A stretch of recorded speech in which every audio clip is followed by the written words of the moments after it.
it's Trina, and I've got my September book haul for you today, and I've got one book that I purchased this month and then 10 that I checked out from the library. But let's start with the book that I purchased this month, and that is Queen of Shadows by Sarah J. Maas. This is book number 4 in the Throne of Glass series, and it is one of my, if not the most anticipated release of this year. It's one of my favorite series, and I wanted to buy this the day it came out. And there's a little story behind getting this book because I went to the Books A Million, which is like really close to where I live, and the woman at Books A Million had never heard of this series, and she looked it up in the system. They didn't have any in stock, and she told me that Books A Million would never carry this book because it just wasn't popular enough for their buyers to want to stock it. And I was like, lady, this is a best-selling series. I'm pretty sure you're gonna sell it. So I ended up going down to the Target, which was right down the street, and I got it for 20% off, and it was a signed copy. And I know that there's a sticker here, but you know what? I took another sticker off and it left behind this gross gunk, and I would just rather live with a sticker on my book than to mess up the actual cover. So until I can figure out how to remove this, the sticker's just staying. But anyway, like I said, it worked out so much better because I got a signed copy. And by the way, the next day, Books A Million did have tons of these in stock. So I don't know what that lady was talking about, but I got my copy of Queen of Shadows, and I have already read this, and I really love this series.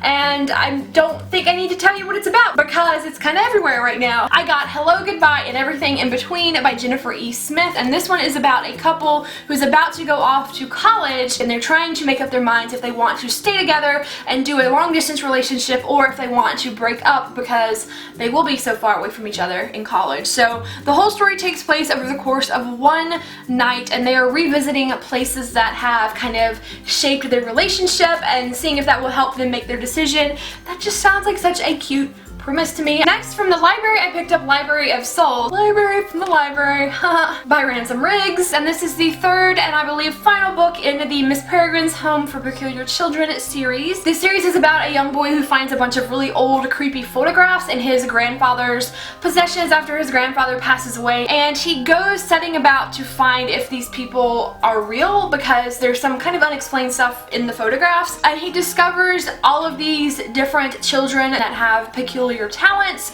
So that's basically the premise of the series. Next, I've got Lair of Dreams by Libba Bray, which is book number 2 in the Diviners series, and I don't know how many books are going to be in that series, but I really loved the first book, The Diviners. It is set in the 1920s, and it is about these young adults who kind of have different powers. I believe our main character could kind of like predict things. But this is a supernatural horror series, so it's really great for this time of year, and I really love the first book and can't wait to read this second one. I also picked up The Unbecoming of Mara Dyer by Michelle Hodkin. I've heard everybody talk about this book, and I've been really interested in it for a while, but I kind of was saving it for October because I've heard that it is kind of creepy, and I'm going to be buddy reading this with Jordan at the Jordan Journals, who you should definitely check out her channel because I love her videos. I don't know what it's about other than it's about a girl who may or may not be crazy, and it's kind of creepy. I know a lot of people didn't like the end of the series, but I'm really excited to get into it and see if I like it for myself. Next, I picked up 2 books in a series, Her Dark Curiosity and A Cold Legacy, which are books 2 and 3 in the Madman's Daughter trilogy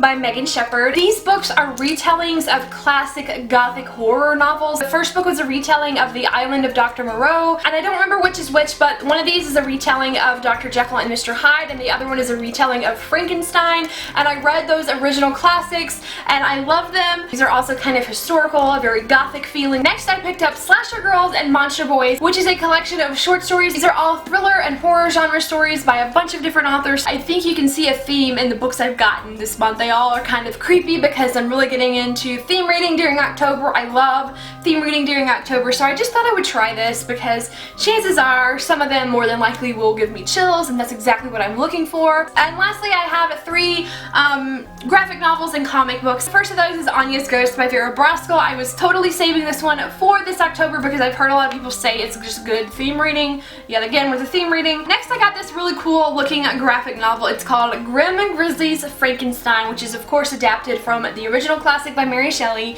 and I guess that Grim Grizzly is like a known illustrator. I read Frankenstein a couple of times in school, and I really liked that original tale, and then I got really sucked back into it when the PBS Studios was doing the Frankenstein MD like web series, the one that's just like the Pride and Prejudice Lizzie Bennet diaries, and then I found out that this thing existed and I was like, oh, an illustrated version, that would be a really great way to just kind of relive that story.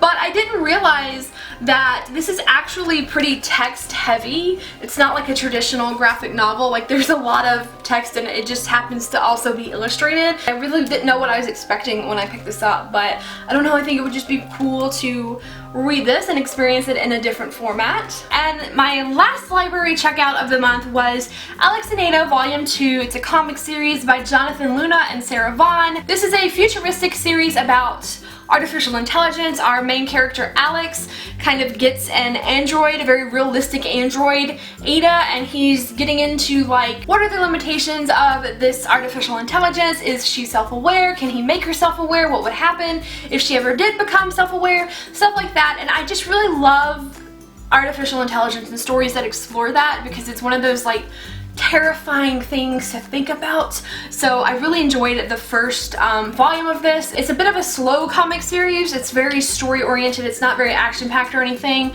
but the story is very interesting. It's kind of a quiet, slow thriller. I don't know if it's really supposed to be a thriller, but to me it's kind of thrilling just thinking about the idea of self-aware artificial intelligence. So these are all the books that I acquired in September. Can you see them all? These are really heavy. This is really awkward. I hope I can get you them soon, but it's a lot of books. But I did want to just show you what I've picked up recently, and please let me know if you've read any of them or if you're looking forward to reading any of them. Thank you so much for watching. I will see you guys in the comments. Bye!